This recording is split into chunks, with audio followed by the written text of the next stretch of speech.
Kaya namin nagbukas yung sikat na taco stand dito sa may Camp John Hay. Ilan na lang po? Grabe, ang dami tao nag-antay.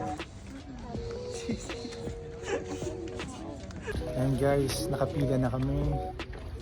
Talagang pinipilaan siya, and I think nag-trending na tong taco stand sa TikTok. So, nandito na rin ako sa Baguio. So, tatry ko na rin siya. Guys, finally dumating na yung mga cook. Iya Brothers, meron na. Grabe ha.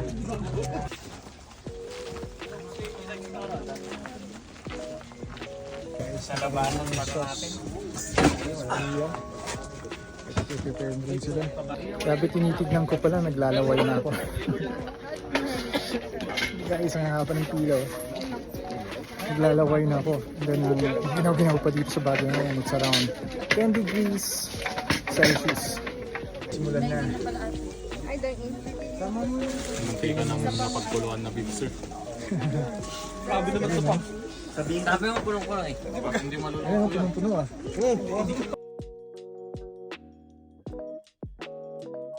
Nag-advance order na kami. Pero pila pa rin. Dahil yung take out to? Ilan ano yung take out? Dahil yung take out doon? Sabi na regular.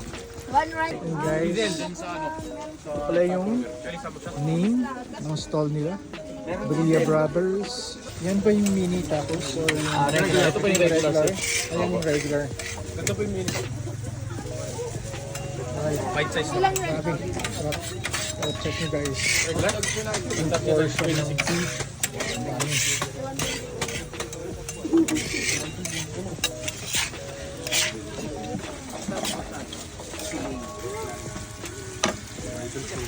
Bigay pa ng ganda eh. Kung nandito kayo right now guys, maamin yung pangagawa ng tacos.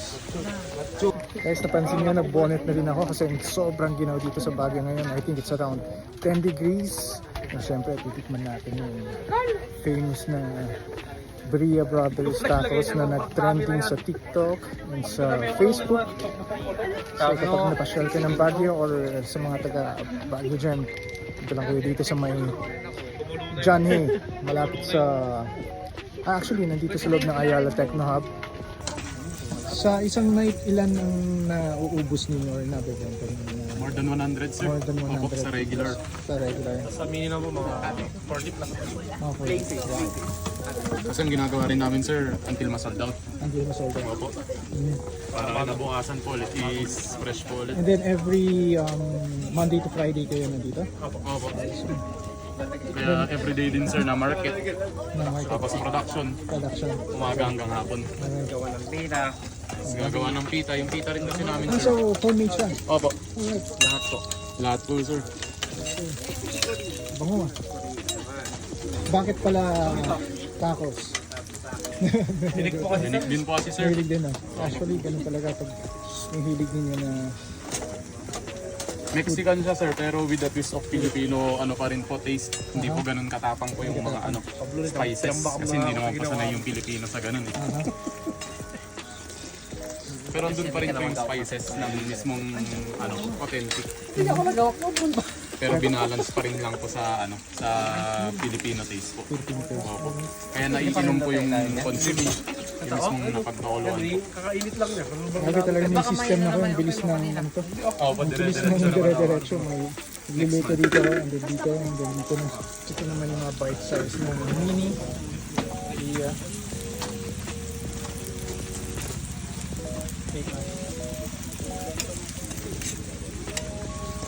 Kaya pag heavy eater, sir, recommended namin is yung regular. Yung regular. Kasi more cheese, more beef, kaya mas makapal po ng Ilang counting. pieces pala yung regular? 3 pieces laman po. Pieces ang regular. And then sa mini, 5 pieces. 5 pieces naman siya. Ako bang kulit dyan? May doon? Kasi Yung mga may daw? silang chili dog dito. Yan. Mga sini. Tulo na yung laway ko. Nating kinbit natin. Yun eh. So guys, sa lahat mga nag-aantay pala ng tacos, since nag-aantay ka, meron silang free juice. Kaya dito na rin yung mga sauce. May sisig rice pa sila for today. Uy, kanina to, kay Carlos. Sige lang. Ang laki ng subo. Kasama sa vlog yan. Guys, meron din silang nachos. And then, syempre, record na naman natin yung mga matatakaw dito. Ang sarap. Ayan na guys. Titikman na natin. Guys, thank you ah. Thank you so much po. Enjoy your food po. Sige bro. Thank you. And guys, oh. Titikman ko na siya. So, hahanap muna ako ng pwesto. Yan po. Thank you. Spicy ba yan? Hindi naman, oh. Hindi naman ata. Okay. Ito may spicy dito. Ayan, ayaw ko. Guys, nakuha ko na yung tacos ko. So, maghahanap na lang ako ng pwesto. And then, kain na. Taste test. Try na natin, guys. Ginaw dito sa Baguio. Grabe.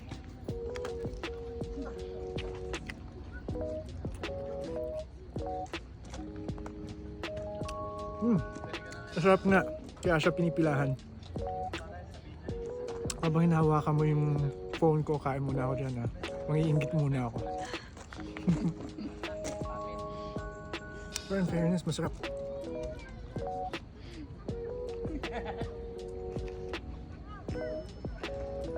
May kasama din siyang fries.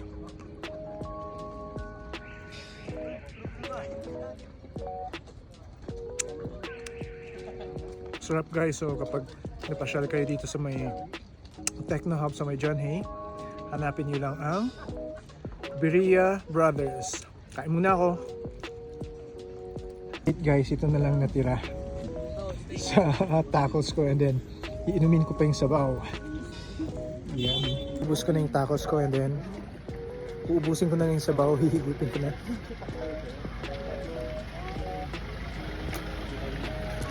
Sarap. At least may bago ako na-discover dito sa Baguio na pwedeng tambayan from Monday to Friday. It starts at around 7 or 7 o'clock or 7:30. And then ito yung maganda sa Baguio kasi ito lang, chill lang. Pwede kang mag-park and shot dyan, bumili ka ng pulutan dito or ito lang oh, or park and eat. Cheers guys, and please don't forget to subscribe to my channel Arimoto, and please do follow me on Facebook, TikTok, and CapCut. And sige, sama nyo na rin yung Instagram. Thank you, good night.